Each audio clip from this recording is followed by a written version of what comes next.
tonight we talk about more done deals and ask, before the World Cup kicks off, can we expect more, No?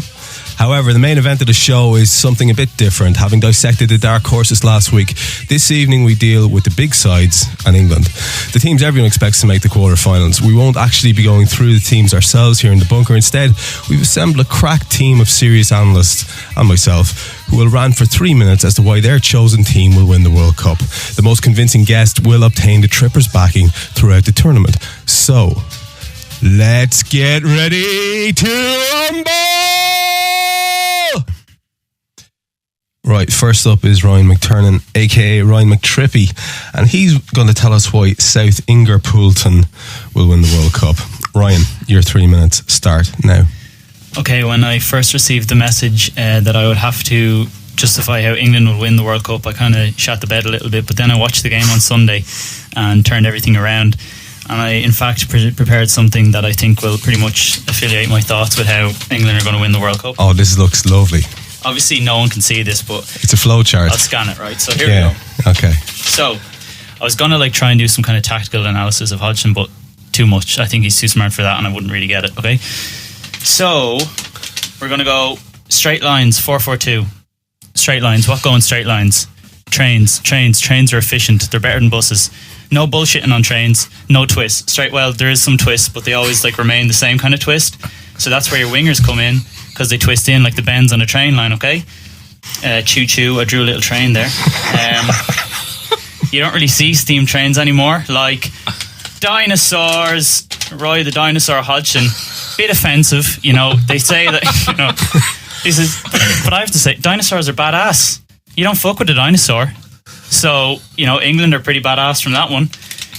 Liverpool are badass. Why are Liverpool oh yeah, and I've never seen a dinosaur not win the World Cup. So, flawless. Yeah, so Liverpool are badass, right? Why are Liverpool badass? Everyone's like, oh, Hodgson, play like Liverpool. So he did, but he didn't 4-3-3, none of that shit.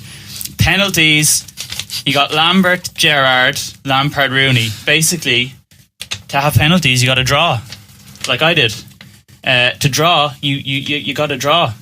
And they're going to bore teams into submission. They're not really going to attack, but they're going to defend, kind of. And the team's just can't be arsed. Play for penalties. Up steps Ricky Lambert and Gerrard. England are going to win every... I predicted that 3 points might be enough if Uruguay win the other 2 games against those other... whatever. So, couple of Zs, sleepy. Hodgson anagram. H Godson. He has the power of nature. He caused that weather storm the other day because he was like, Honduras are getting on top of me here. He has the power of nature. I call upon you. Thunderstorm, right? Okay. He has the power. We are England or Poolton. Tra-la-la-la-la. Make us dream. He took that too literally because I can't stay fucking awake watching him. Singing. Eurovision. Last time Austria won was 1966 when Wingland? Yeah, Wingland won the World Cup. Wingland. I don't know why I put that in. UKIP. Suarez is a racist. Racists don't deserve anything in this world except stoning. 2014, the year of the horse in the Chinese calendar. Nothing to do with this, but I think people forget about that, and I don't hear people talking about the animals of the year anymore. Indy Kayla. If he can do it, so can Roy Hodgson. The KFC. Patrick Stewart. His birthday is on July the 13th, the same day as the World Cup final. Same with Tulisa. Hendo is boss. Last minute penalty. Gerrard is going to score the winner. England are going to win the World Cup. Right. Quality. Well then, fella. Right. Okay. Next up is Marco Lopez, aka at Footy Marcol, and he's going to tell us why his native Portugal can claim the prize. Marco, your 3 minutes start now. Okay, so why could they win? Obviously, one of the key things is the influence of Ronaldo, because he's really come to the fore in delivering in qualifying. If you have a look at the way that they came through the qualifying rounds, he's really become very good in this current reign, and Paulo Bento, the current Portugal coach. For some strange reason, even though the team lacks its superstars from what we remember of back in the World Cup in 2006, which arguably the best chance they've had, they've still got a very good international record. You look at the way that they've played against, in particular, Spain in Euro 2012. I'd argue that out of all the teams that Spain played in Euro 2012, that was the team that they struggled most against was Portugal. And the funny thing is with Portugal is historically tough groups are better for them. So Euro 2000, Euro 2004, Euro 2008, the World Cup in 2010, Euro 2012, they've always seemed to have a better run against difficult opposition, in the groups. And I think it's because it just puts the team under a lot of pressure to start playing well from the get-go. The other thing is, I think tactically, because it's ironic, I don't find this Portugal team very creative, but I think in a way that suits them, because I think you could find them being very defensively solid. They've got a very, very good the back four that sort of sets up very defensively. They've got a young kid, William Carvalho, who could come in and really dominate from a defensive point of view. So their strategy is going to be very much park the bus, hitting the counter, which isn't very pretty, no, and they're not going to be everyone's favorite team to watch. But they could be quite capable of particularly against the stronger teams who they're not expected to do well against, to actually surprise them. So anything is possible. Germany have a couple of injuries. You've got to dream. You've got to look at it and see if it was Croatia in 98, Korea in 2002, Uruguay in 2010, why not Portugal in 2014, and maybe the whole way. You never know. That's quality, Marco. Thanks a million, man. Appreciate that. Thanks for the feedback. Good stuff, fella. Right, we have Argentina next. The case will be put by Argentinian Scotsman John Ritchie. Tell us, John, why your adopted nation will win. It's an interesting one, because when I initially looked at it, I didn't think they would, and now I've convinced myself that they will. The reason why I didn't think they would was because of largely their defence and their keeper. Their keeper's a guy called Sergio Romero, and he's probably one you've all heard of. He's had a really dodgy season in League One with Monaco. He's not impressed at all, and I think they're going to let him go. Argentina, they've never really been known for good goalkeepers, and it's odd because everywhere else they produce greats of the game. You got guys like Maradona, Batistuta, even guys like Diego Simeone, who's probably one of the finest defensive midfielders I've ever seen play. But goalkeepers, I can't think of one that I've made a lasting impression. Defensively, they look a little bit unbalanced. I mean, they've got Ezequiel Gary, I believe he's now off to Bayern Munich, Marcus Rojo, Pablo Zabaleta. They're really great players, but they've got weak links such as Di Michelis, Federico Fernandez, and even now lately Hugo Campagnaro. They've all had mixed seasons coupled with really bad individual mistakes. For me, as a defensive unit to work, you need to kind of rely on all 3 or 4 players working in harmony with the keeper as a unit. And for me, it's just a side that they've kind of got badly exposed. And I think one of the managers will probably target in the tournament. And then if you factor into their manager, you've got a guy called Alejandro Sabella or Alex Sabella, and he's somewhat of a northern legend. He played for like Sheffield United and Leeds. But Sabella, he's done nothing of note in the game. He was a bang average player. He's only managed in the Argentine league, and he looks like Paul fucking Daniels. There's everything just to not like about the guy. As soon as I look at him, I think, fuck off, not him on my screen. But then actually, he's not done too bad of a job with the team itself. But then what made me think that they could start winning it was, if you look at their midfield, it's a mixed bag, but it's packed with quality. They've got Mascherano, Di Maria, Maxi Rodriguez. They've got a guy called Enzo Perez, who I'm really excited about. And they've even got Biglia, who's at Lazio, on his day. And I just think that potentially they can cause teams problems. They'll keep the ball well. They're tactically very, very clever. And the interesting thing is that as Mascherano's gotten older and he's lost a little bit of his pace, not much, but a little, he's still that mean-looking bastard that we all loved. You all remember Maxi's like 50-yard sliding tackles and his eyes. He was just a crazy bastard. And for me, he's probably one of the keys in Argentina's potential success. And with working with Busquets, I think he's just enhanced his defensive play even further if that was possible. So he's really the key. I mentioned Enzo Perez. 20 seconds, John.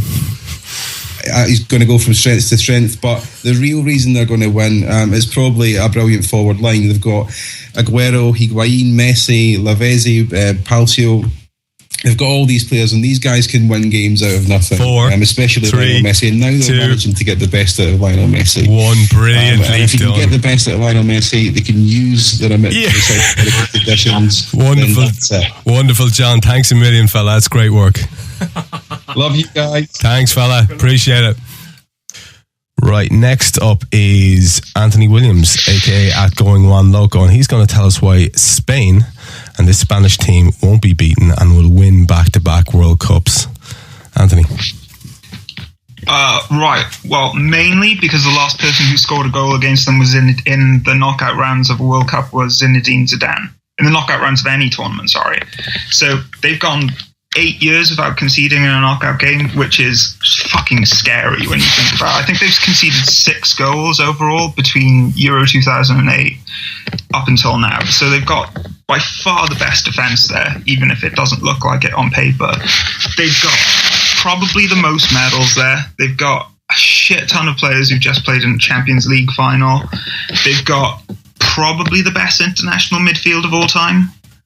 Possibly the best international player of the last 10 years in Iniesta. I don't think anyone's played as well in the tournament as he has over the course of the last decade. He's probably like the best player since Zidane on an international level. Their squad is Christ, their squad has won everything, man. It's ridiculous. I mean, even now with all the Barcelona players going, I mean, Thiago isn't going, but they've got Koke going. They've got Javi Martinez from Bayern going. He's won a treble last year, and they're going as backups to Iniesta and Xavi and just all the Barcelona ones. They got Diego Costa going, so they don't have to play that fucking lummox up front. I mean, you've got Casillas, who's basically spent an entire season watching football, but still come away winning the European Cup. I mean, it's faintly ridiculous when you think about how much good shit they've got going on. I mean, the thing that went wrong at the Confederations Cup was they had to put in Arbeloa, who obviously wasn't as good footballers are. So what have they done? They've got Azpilicueta to go in there instead of him. I mean, the thing is, I don't really like watching them, because I find they've got so many players that like to come towards the ball and it gets really condensed, but you still don't get the ball off them. They still don't concede goals. They'll win every game 1-0 and they'll end up lifting a trophy at the end of it. Or maybe they'll show up in one game, like the performance against Italy in the Euros. The first half of that was, I don't remember a better international performance. That was crazily good in the final of a match, and they just tore. Italy were probably the most enjoyable team to watch at the Euros, I thought, and they just fucking ripped them apart like they were nothing for 45 minutes. And then they did what Spain do, and they just kind of slowed it down to an absolute snail pace, kept the ball for ages, and scored 2 goals at the end. It was like they fucking cuckolded Italy. It was horrible. Well, unless you're a Spain fan. But, I mean, they've basically got the rest of football in a chastity belt at the moment. And 15 seconds, fella. What? 15 seconds for you. 10 now. 5.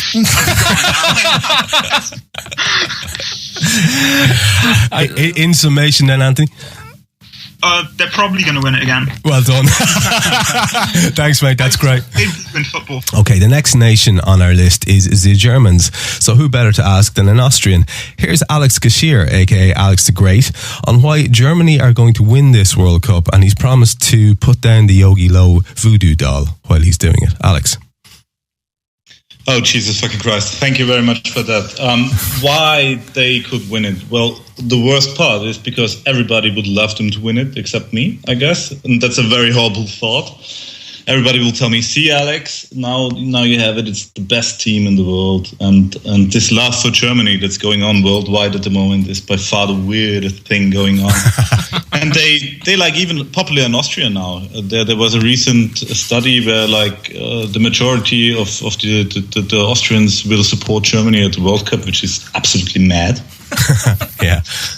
And nobody really knows why. I think this whole love started, back in 2006 when they showed the world how perfect they can arrange a World Cup and how great they can play, and the buses work and there's no strike, and everybody loves it. And for me, it would be a horrible thing, but of course they can win it because, for me to be a little bit serious. The main reason why Germany could win the World Cup is it's a classic reason.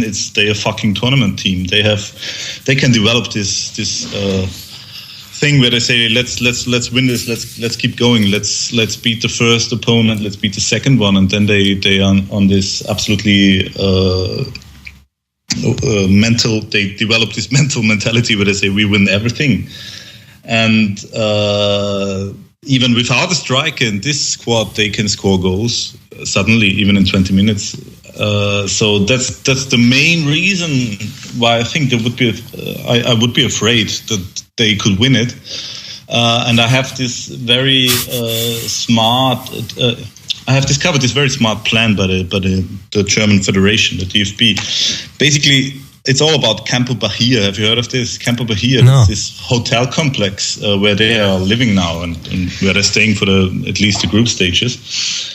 Campo Bahia, that means basically Campo means camp, which is funny that Germans send people into a camp, but okay. What could go wrong? Jesus. but it's a very smart thing because basically this whole fucking hotel was finished like minutes before the German team arrived. And have you ever been to a hotel that was like brand new? Have you ever been there? I've been to once, or one or two. Nothing works in a fucking hotel. You know, the elevator doesn't work, the showers don't work, toilets don't work, air conditioning doesn't work. So I mean, I read they already got stuck on a ferry on the way to the hotel.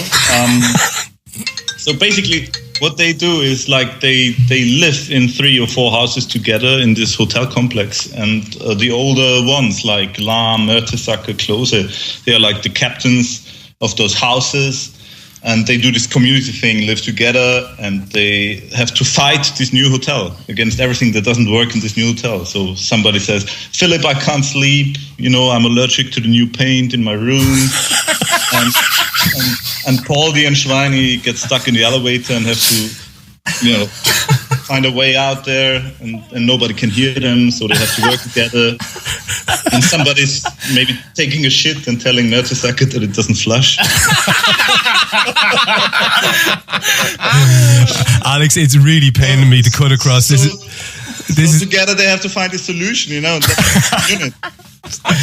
Okay, brilliant. When they face the likes of Portugal, they say Ronaldo wouldn't get his arm into mate's toilet, you know, he wouldn't do that. That's wonderful. Okay, right. We're now going to move on to Italy, and we have a contributor here, actually, in the studio, a guest of Italian extraction, Filippino Cassini, and he's going to have a word with us about Italy. So when you're ready, Phil, 3 minutes. Okay, 3 minutes from now. Italy are going to win the World Cup quite simply because they have the best squad in the whole tournament. They're the best defence. They've arguably now got the best midfield with Verratti coming in and really solidifying that midfield. They weren't there in the Europeans. And then up front, they've added Immobile to it, and they have Insigne as well to play alongside him. And they played in a classic, old-fashioned, big man, little man combination and scored 100 million goals against Fluminense last night. Why the Italians always win tournament football? They'll draw the opening game with England, they'll then get a scaldy draw on the next one, and they'll win the next one and go through, probably as runners-up, just about getting through. And everyone will be saying, oh, this Italian team won't do it this time, they won't do it this time, I tell you they won't do it this time. Yet they'll win, and they'll win, and they'll win, and all of a sudden they'll be in the semi-finals, and then all the Italian fans will go out to the World Cup because they don't go before the semi-finals. It's just it's against their better nature to go to they don't like to be early for stuff like we'll be there. We're thereabouts, you know what I mean? They've also got Prandelli. Prandelli, in fairness to him, has done an incredible job with the Italian side as the manager. He's led them to a major European tournament. His performance record in competitive games is excellent. His performance record in friendly games is horrific, as his 1-1 draw with Luxembourg there at the weekend testifies. And if you think like the English press are bad with Hodgson over his record of draws before they head out to the World Cup, imagine if he drew with Luxembourg or Liechtenstein in the lead up to the World Cup. They would have been papers to savour. But anyway, the Italians are all in good fettle and good stead. There's goals in the team, solid midfield, and then you look at the back four. And of all the teams in the World Cup, this back four is probably the most solid and the most consistent in terms of being defensively strong. The triangle of Buffon, Chiellini and Bonucci is phenomenal. Like any team would want them in the back four, and even then you look at the reserves. In Sirigu they have one of the best most underrated goalkeepers in Europe as well, and they just have quality right the way through. You've Barzagli as well to come into that side. You've got Bate. You've even got Motta who can drop into the back four and fill in as a centre back. You look then, you've got the imperious Pirlo with his wonder beard, Annie Mount sporting that beard, and the looks of a Pacino going into a World Cup in Brazil is going to have a great shout of winning anything. And how nice would it be to see Pirlo lift the World Cup at the end of this competition? More than anything, for the romance of the cup and the whole lot, that's who you want to see. And yes, Trev, it won't be 4 times. I think it'll be 5 times should they win this one. But anyway, just to correct you on that. I didn't say that. You will in the edit.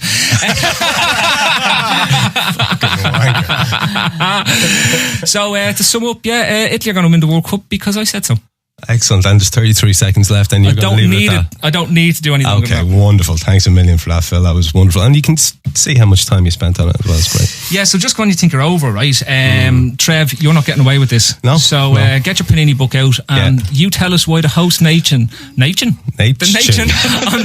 stuck with the MH going on here. So the home nation will win this World Cup in Brazil. That's quality bit of hosting there from you in the middle. Right, it comes down to some simple things. Previous hosts that have won: 1930 Uruguay, 34 Italy, 66 England, 74 West Germany, 78 Argentina, 98 France. That's 6 out of 19 tournaments. Just over 31.5%, almost a third, have been won by major football powers in their own backyard. So history, stats, everything already stacked in Brazil's favour. Now, next thing you do is you look at the squad. You have a little look at that squad that's going to be trying to do the job. And under Luis Felipe Scolari's guidance, you've got in the defence maybe some of the more stellar performers that you're going to see around the place. Marcelo, Dani Alves, Maicon, Maxwell, Thiago Silva, David Luiz.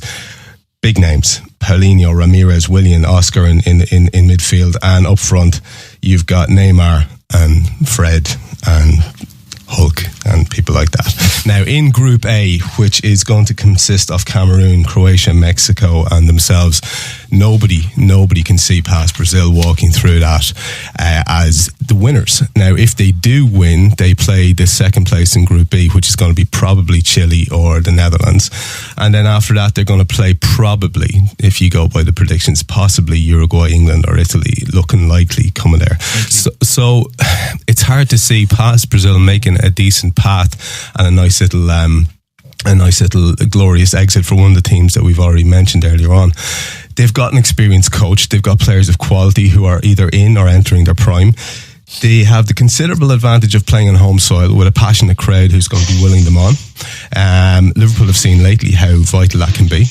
They are 5 times champions of the world's biggest tournament. They are natural showmen, innate performers, born to be on stage, born to be the centre of attention as the cameras start whirling on the greatest show on earth. So, what have we got with Brazil? We've got Big Phil's reassuring avuncular tash. We've got the calm majesty of Thiago Silva. We've got the sideshow Bob tonsorial splendour of David Luiz. We've got the relentless efficiency and shithousing of Ramirez and Oscar. We've got the potential tournament owning of prince-in-waiting Neymar. And we've got the muscular magnificence of Hulk's gluteus maximus. It is written, it is Brazil, world champions 2014. Oh, that's quality, Trev. That's well done. Well done. Thanks, man. Well done. I like contributing. I enjoyed that, yeah. I like making sentences. That's the first time you've contributed on here. I know.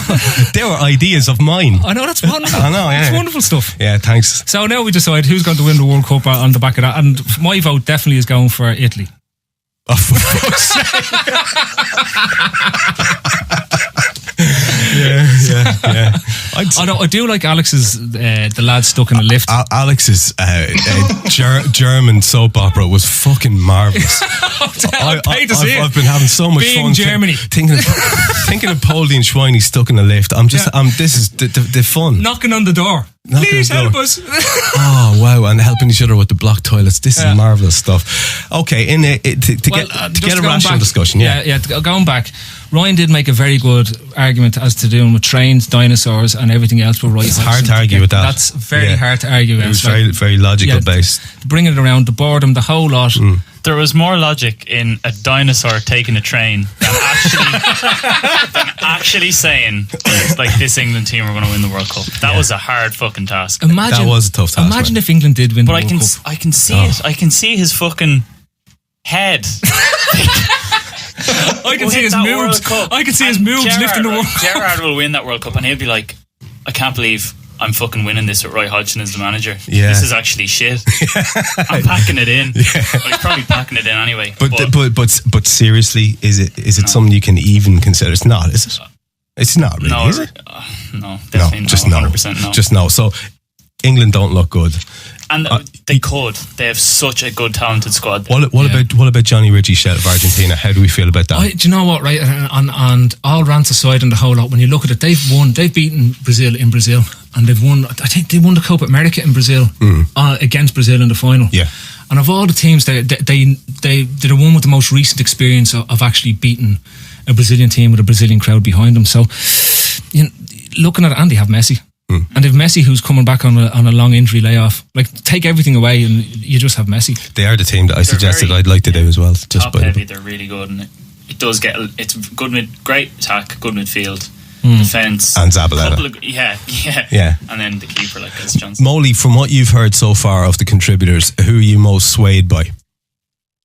Well, regards England, I'd actually like to see him win the World Cup, strange enough. Yeah. Probably because there's so many Liverpool players in the team, but I can't see that train getting out of the group station, to be honest with you. Yeah. Let alone to the final. Yeah, fair enough. Argentina, they got Messi, but really, other than that, I know they're going to say Aguero and so on, but that's about it. I don't think they're going to win it. Out of all the teams mentioned, I think maybe Germany have the best chance of winning it. There's some fantastic young players coming through. You know, there's a great team unit there. So, my pick for the World Cup is going to be Germany. Yeah. Alex, you were kind of forced into having to advocate Germany, and that was as we know, that's an example of the cruel, twisted mind of Philip Casey. Yeah. So, who would you tend to go towards if you had a choice in terms of? My money is on Italy. Your money's on Italy.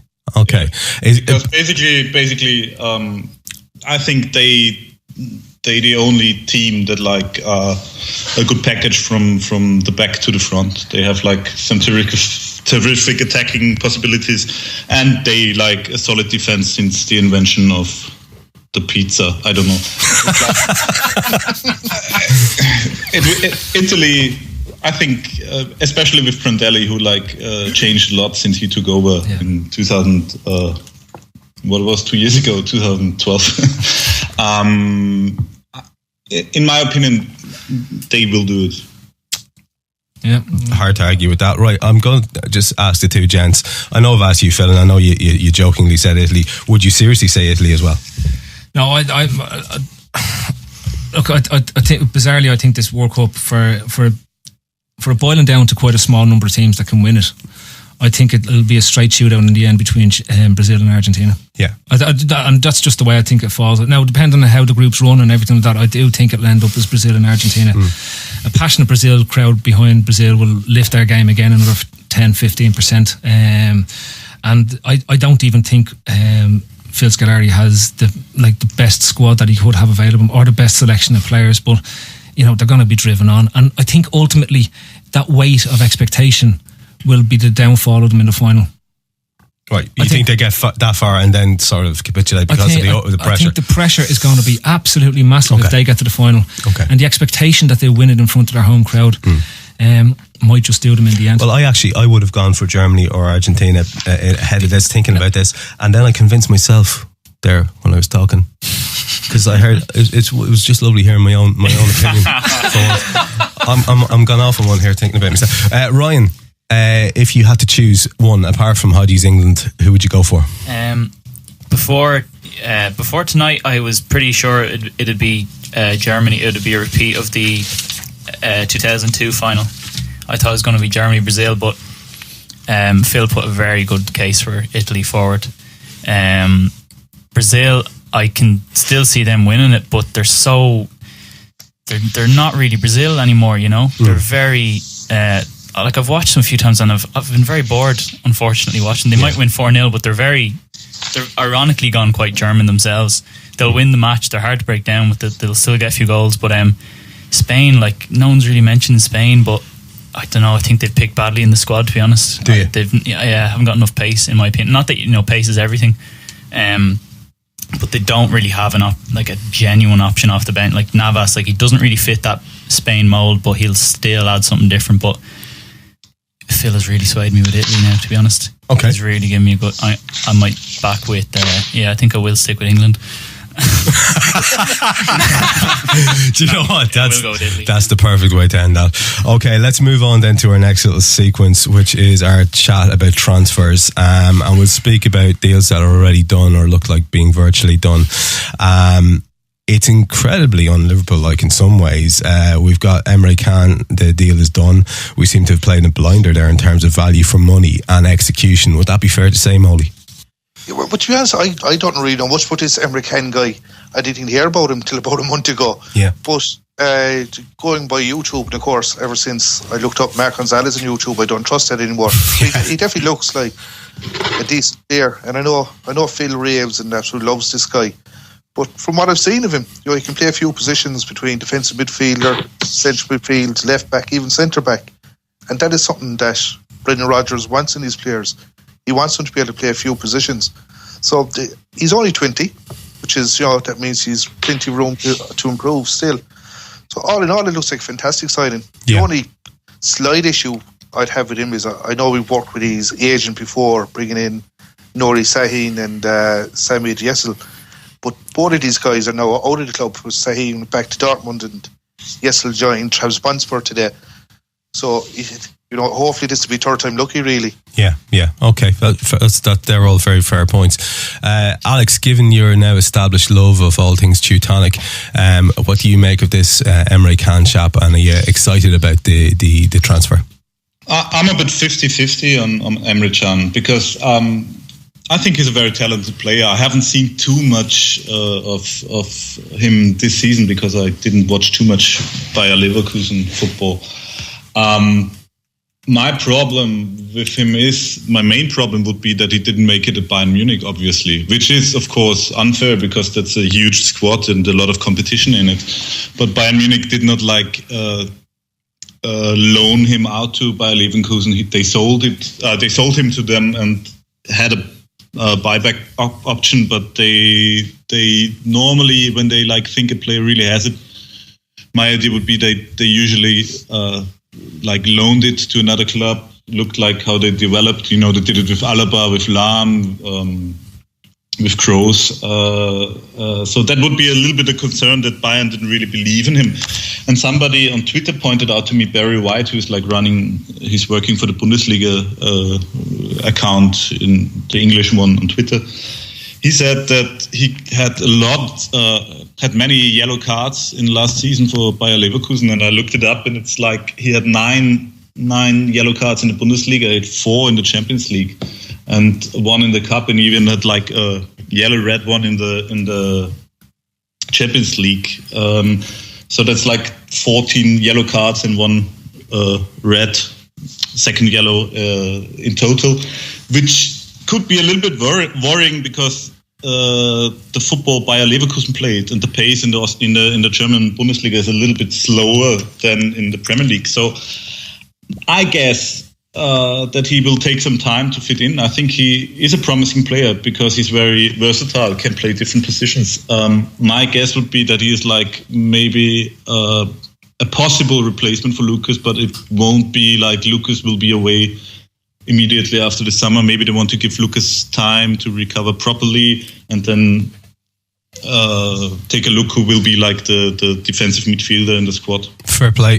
Some very interesting points there. Touching on another point that Alex made in terms of mentioning Lucas, Ryan, is it fair to say that this young man's arrival could actually be the death knell for Lucas Leiva, given that Can is a central midfielder, a natural DM, but he's also multi-capable?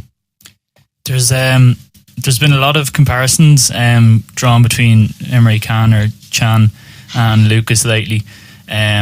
Statistically, I think they've both weighed up in around the same. I think Lucas might have edged it in a few areas, but I mean, people are touching on the point that Can has been booked a lot. I mean, he's got roughly the same amount of bookings as Lucas, but he's 7 years younger than him. So you can, in some way, try and coach that out of him, that kind of irrational lunge forward. I have seen a little bit of him, and then obviously, whoever his opinion that I might, say respect highly, Phil, on YouTube. He looks, just some of his anticipation for tackles I thought looked quite clean, and he waits, which I don't think Lucas does. Lucas doesn't wait. He does kind of dive in there too quickly, but I do think that it could spell the end for Lucas in some ways. I mean, the only way Lucas works in our team is to play where Gerrard plays. You can't have him on the same pitch at the same time. Even if you've pushed Lucas ahead, we've seen that it doesn't work. Lucas, he started in 5 of our 6 defeats, and he was a sub in the 6th. He started in 4 of our 5 draws, I think, and he was a sub in the 5th or something like that. So I do think that it's time for him to move on, because he's not mobile enough. He can't go past his player. Even when you drop him very far deep and don't expect him to go past his player, it still doesn't really, he's drawing fouls in when he shouldn't be. I think Chan will eventually probably play there, yes, taking over Gerrard, but even until then he can play in 3 of the midfield options that we see in the diamond and in the 4-3-3. I wrote a piece there a while ago how I think that the midfield will end up pretty much having a job to do in nearly every position that they're, if you put Chan as the deepest, Henderson ahead of him and Coutinho, they'll all take turns in 1 dropping back, 2 going forward. I think eventually that's what we will kind of see. Like, I'm not going to say total football because I'll sound like a wanker, so I'll just say that nobody wants that. I'll just say that we're not going to have. I think eventually what Rodgers was aiming for in the front and in the midfield is where you put them in a position and you say, right, well, don't stay there.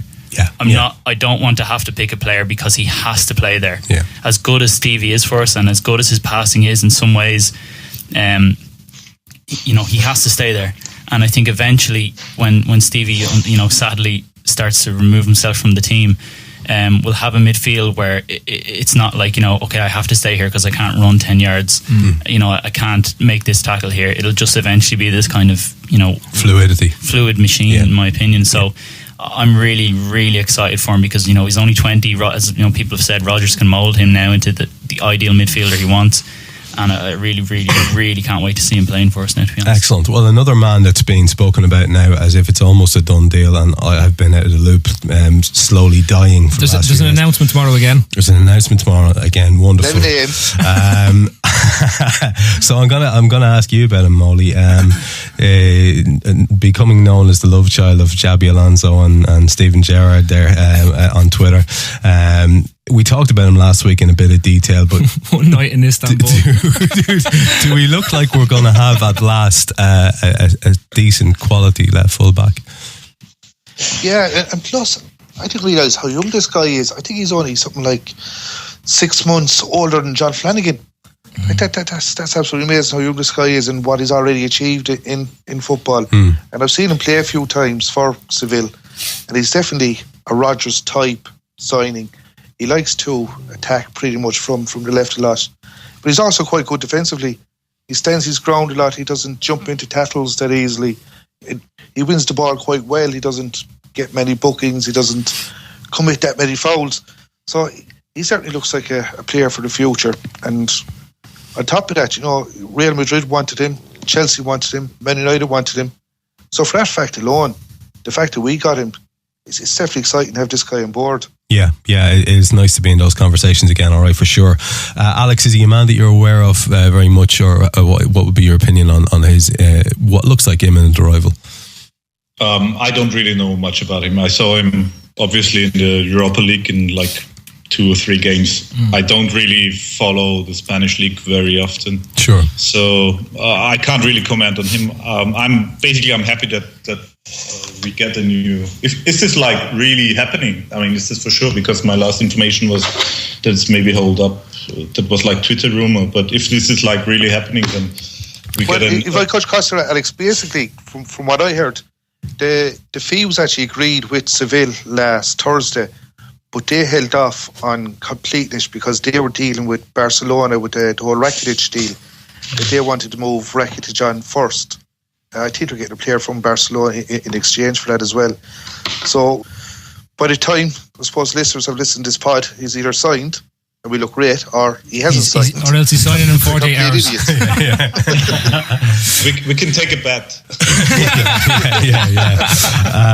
There'll be some quick editing done. He's signing in 48 hours. I'm just happy that we get a left back in. Yeah. I think it was a good season regarding left back, but still it's good to get some. I mean, the big question is what happens to I forgot his name, Jose Enrique. Yeah. But I think if something is happening on the fullback situation, then we can only like profit from it. So I'm up for it. I hope it works. If the guys are like that good, like everybody says, and he's young and is an attacking fullback, then he'll definitely fit, in my opinion. But you never know. Just on it, like again, it comes back to about Jose Enrique and Moreno. We got to keep in mind that we have Champions League football next season, and you're going to need as many very capable Premiership footballers. And the one thing I know, Enrique is not everyone's cup of tea, but he's more than capable of playing against the lesser teams in the actual league. And if you've got Moreno, who's a young kid who's coming in from Spain and is adapting to a new league or whatever, he'll probably be more comfortable in playing in the actual Champions League than say. Look, if Enrique can come back and do what he's doing, he's an agreeably mad bastard, and he does a job. I was afraid Phil was going to say he'll learn something off Jose, and I was like, what can he teach him? Instagramming, taking his top off. Yeah. He'll learn topless photos. But in all seriousness, like if Enrique and Moreno were your two left fulls going into next season, we'd be stronger at left full than we have been in a long time. And I also think it would be to John Flanagan's betterment if he went to his natural side and was able to develop his attacking game on his more natural side than having to always cut in on his right foot because he is predominantly right-footed. And given how good of a job that John Flanagan did, and like I hate bashing Glenn Johnson. Yeah, we've known. But in reality, like you look at Flanagan and you look at Johnson, and I would have more faith in John Flanagan playing a match if we have Moreno playing, because he's going to bomb on so much down the left-hand side. Flanagan said. Yeah, that you can sort of alternate. You won't necessarily want to play with two bombing on fullbacks in some games. You want one to hold the line maybe a bit more defensively and be able to get back in quick to avoid being caught in transition, really, especially with other things that's going on. Wisdom, I know we're talking about Wisdom coming back, but there's also talk that Wisdom might go back out on loan again for another season with a Premiership side to try develop on. And if you look at it logically, they're saying they're going to run Glenn Johnson's contract down as opposed to offering him a new deal. That maybe gives Wisdom another season to develop fully with a full set of league games. Understudying him. Exactly. Ryan Suso is rumoured to be in talks with Porto. Now, should we take a leaf out of what we mentioned this earlier on, Munich and Barca, who tend to sell with a low buyback clause, given that he's in the last year of his contract? Very talented player, obviously. I mean, a lot of people have cited his lack of mobility, but I mean, I don't know if it's that much of an issue. Like, you know, he's very quick feet. He's a good passer. Probably doesn't suit at this stage. So if he does, you know what, people have doubted Rodgers and the committee, you know, quote unquote, that their transfer incomings, but I think their outgoings have been pretty fucking great. I can't really, not one would I say was a bad move in my opinion. Even the loan moves where he said, oh, you know, if we only had Barini coming off the bench, or if we only had whoever coming off the bench, like for all we know, we could have had them coming off the bench, lose all those games, we'll finish fifth. Like, you know, football doesn't work like that, unfortunately, but obviously logically it doesn't really work like that at all. But I think if he goes, you know, I'm fine with it. Put in a buyback clause, if he develops his game. I mean, he could easily, well, not easily, but he plays that number 8 role for the Spain under 20s and the under 21s. He plays in beside a midfielder, deeper, and I think, you know, he could be good there. I mean, if Joe, like, he's no bigger, no smaller than Joe Allen, really, like, or Phil Coutinho. So look, I think if he goes, you know, he had a good few months in Spain. There's question marks over his what's the word I'm looking for, attitude. So I think all in all, if he goes, I'm not going to cry about it. And I think buyback clause, why not, if it's worth a punt. But I don't know, Porto will probably sell him for 70 million or something in 3-4 years. Alex, where do you stand the whole Suso debate? It's a difficult one because basically, because of the season and how great it was, I totally forgot about him. yeah, I think a lot of people did. But if you remember the season before and the talent he showed in some games, you think would it really make sense to sell him now? Wouldn't it make more sense to give him like another year on loan? Or maybe even like only half a year and then try to get him in. Get him in. It's difficult because basically only because a player is like talented and we think it's a good attacking player doesn't necessarily mean he fits the system and fits the way the other players play. And maybe we already have too many strong young players, and if we want to get somebody in on that position, we maybe need a little bit more experience. So I don't know if the door is already really closed. As far as I know, that's a rumor as well still. But it's a tough one. I can't say. I wouldn't mind having him in the squad next season, give him some games at least, in the cup games, and bring him maybe on in some games. But I can't really say if you is somebody to bring on in the 70th minute now, if is the player now that we need to really change a game. Phil?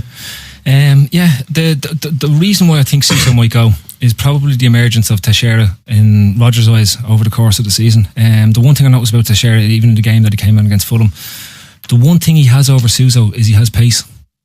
And coming back to what you say, if you're going to play a player that can play in the 8 like Coutinho, the one thing that Teixeira has more than Suso is pace. He has the technical ability. He has goals in his locker as he's done over the course of the season with 21s and before, when he was coming through the Sporting Lisbon ranks.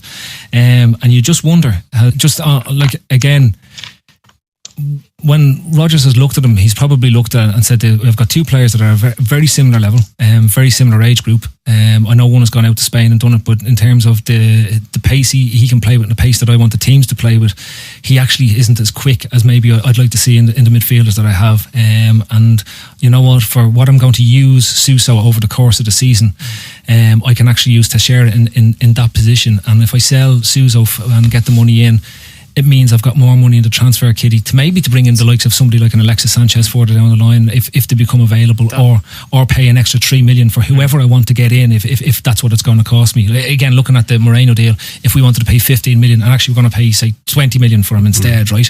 Maybe the millions that we get for Suso on a small deal with a buyback clause in it means that we can actually do it. The other thing we've got to keep in mind is Suso's coming into the last season of his contract, so if he doesn't renew with us, which his agent has said he has no intentions of renewing with us because he doesn't think he's going to get enough game time, then we have no value come the end of next season. And what about that idea of selling with a low buyback clause? Yeah, look, I'm all on for it. Again, young players can develop at different paces, and if he goes out and has two phenomenal seasons wherever it is, whether it's Porto, whether it's Valencia or somewhere like similar, and then we have an option to buy him back for 6-7 million quid, we could save ourselves maybe 15 million trying to replace him. Absolutely. Again, I'm just going to keep you on and we'll go to Molly with this thought. Yeah. You're never backwards about coming forwards and being definitive when you come to talk about football in general. Now, where do you stand on this idea of the World Cup is almost up and running? When it tends to get up and running, deals tend to go into close down, do they not? And an awful lot of the players that we're looking at certainly are present at that World Cup. Does that mean that once the balls start getting kicked in anger, we can just take our handy and relax for the 3 or 4 weeks and prepare for the next little onslaught? Well, again, traditionally you don't see many players that are at the World Cup completing deals while they're at the World Cup because they're in camp, and teams don't like to release them to do medicals because it takes their focus away from the games, and the games come at such quick succession over such a small period of time. If you tried to close a deal and there's only 3 days between your first and your second game, you won't want to release the player for that. And so for me, I see, as soon as I thought if we didn't get a deal closed for a player that's at the World Cup by the weekend gone, then we weren't going to get a deal closed on the likes of Lallana or Shaqiri or whoever we're being rumoured with. And for that reason, I don't see us signing any player that's at the World Cup now until that team is eliminated from the World Cup. Molly, is that fair enough that the rush that's on now, and we seem to be in a hurry to do business, is because an awful lot of the guys that we're looking at are going to be involved in this tournament? Yeah, I say that point is quite true, Trevor. And not only that, we're probably worried that if we wait until after the World Cup, players like Lallana or Shaqiri, they could absolutely shine at this World Cup, and that means their price goes up. That means you have to pay more after the World Cup. But I don't think our business will end while the World Cup is on. I think we've targeted these players who are due to go to the World Cup, and we're looking to pick them up before they go. because of that reason, just so that the value won't go up.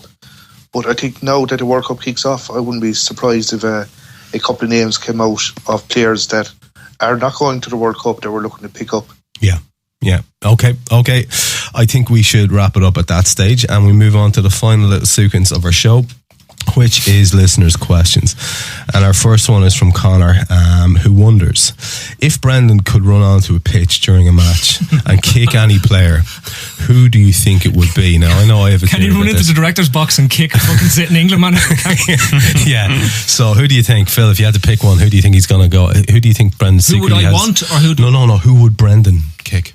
It's not about your desires. Ooh. Who do you think there's a little bit of gripe going on there, a little bit of unspoken niggle, perhaps?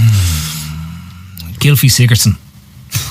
Remember, he took the money instead of remember? Very good. Yeah. Very good. Any other shouts on the line there from Molly or Alex? I think Peperena. I think he would mind giving Pepe an out kicking, especially after that goodbye letter, and now he seems to be stuck with him with nowhere to send him. Yeah, that's I think you might be onto something there. Next one's from Lucy, and Lucy asks, what's the best John Travolta film? She says she can't decide between Face Off, Pulp Fiction or Grease. I don't think necessarily any of them would be in my top shouts for John Travolta films. Alex, if I had to put you on the spot, what would you pick? That's for me. That's Blowout by Brian De Palma. Yeah, it's pretty brilliant, isn't it? It's pretty brilliant. I love the movie. Ryan, what would you pick if you had to pick a John Travolta movie? Grease, yeah. You're going with Grease. Yeah, I mean, can you justify that from the man? Because I don't understand. Sorry, fuck that. Saturday Night Fever. I was just looking. Sorry, totally looking at disgust there with you. Face Off's a pretty good movie. In all fairness, I do like Face Off, but Saturday Night Fever for me, it's what dark. The darkness. Well, it's like it's not the dancing. It's just in the dark. Happy, it's like Bee Gees, and all that shit. Whoa! Sing off. You heard it here first. That was just gorgeous. I know you very well. Ryan McTiernan's opening a whole new door.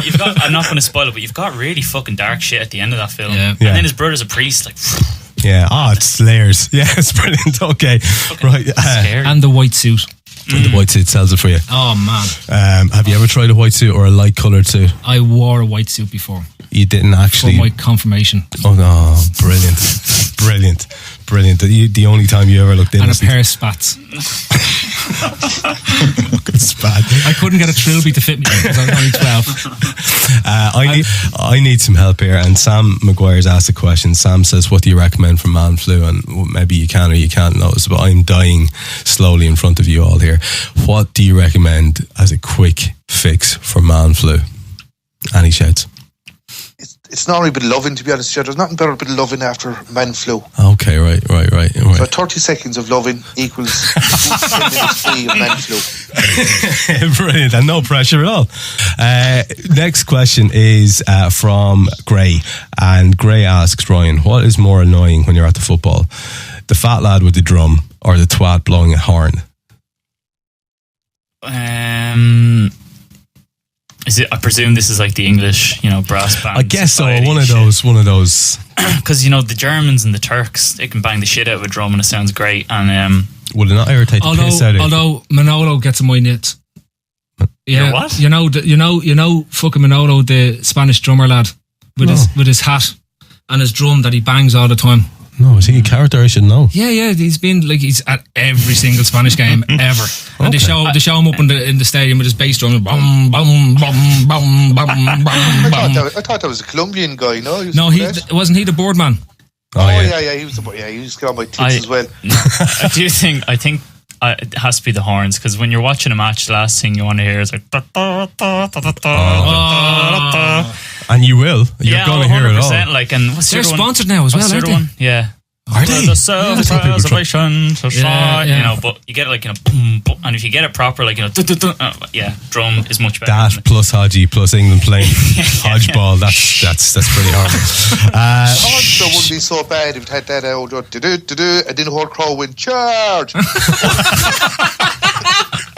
You could do that. The hunt. The hunt would be brilliant at the start of a match. wouldn't it? I like him, Maudie. I like it. Counter attack or something like that. That'd be excellent. I think they do that in ice hockey or something, don't they? I think they do. Right, Neb is asking us, next one, he asks us, he says, I sometimes wonder what makes dumb people dumb. Does anyone have any insight as to how they got that way? Does it evolve? Can you become more dumb over a period of time, do you think? Yeah. You think so? No joke, yeah, I think you can. If you watch enough of certain TV shows, I think you can definitely, you can feel. No, I'm not even being funny. Like, I have definitely felt a period in my life where I'm like, I'm actually getting a bit fucking ticker here watching this. Yeah. And I proofread, as a job, and my spelling has gotten worse since I've started proofreading.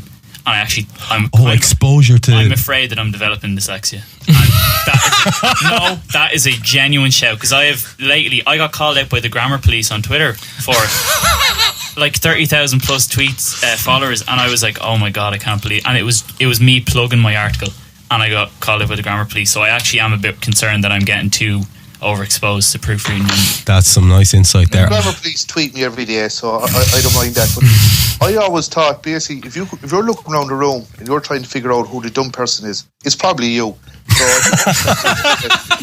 is that because the room is empty, Molly? I'm probably looking in the mirror, Ryan. Alex, you don't have a video conversation. Yeah, for sure. Where do you stand on this whole idea of growing dumber, Alex? Do you think it's a possibility, or do you think you're just born with it? Depends on where you live. In Austria. Okay, very good. No, I think that was spot on. I think if you the question, I can only agree. If you watch a lot of dumb television shows, someday you wake up and think like, what happened? Yes. Well, I'll tell you, it is. I don't really have a scientific answer. It's because you're watching too much shit TV, fella. Alex, last question then to you. Which would you rather do? Another horrible choice for you. Try to get the world record for bee covering, which I presume means literally covering them up. Bees, or eat a pair of Hodgie's jocks after a day in the jungle. So basically you've got some sweaty Hodgie jocks that you can, just chow down, or you try to cover the maximum amount of bees in world record history. I'm a bee man. I'm a bee man. Yeah, it's simple. I can't do the sweaty. No, I don't even want to touch that shit. Okay, and we're out. I would still hope that if I don't move, the bees wouldn't really recognize that they're sitting on me. So strategy, I love it. Wamba, I take the bees. Okay, excellent. Thanks a lot. How could you take the bees, lads? Right, lads, that's brilliant. Thanks a lot. Okay, lastly, some admin then. A big shout out to Astro Park as ever. If you want to play 5 or 7-side football, get onto them and book your game on www.astropark.ie. I cannot stress how good in a trippery way the World Cup previews, which have been published on the website, are. We've got a couple more to go before the big kick-off on Thursday, including one from me. I'm talking about Group G. We've had some great articles also in from our new and existing writers over the past week with more content, so please keep coming to the site and reading what you can see there. Lastly, we aren't going to record a pod next week as it's World Cup week, and some of us aren't even in the country. So we are going to issue instead a best of listeners' questions compilation from the past season. So get your requests in and we'll put as many as you can request in. Finally, your day trippers tonight were Ryan McTurnan, Alex Gashir, Moley, Phil Casey and myself, Trev Downey. Obrigado. Hello? Hello? Yes. Can you hear us? Jerome? Yes, can you hear me? Yes, I can hear you. No, to give over messing your bollocks here. Jerome, we're trying. Hang on, we try again, Jerome.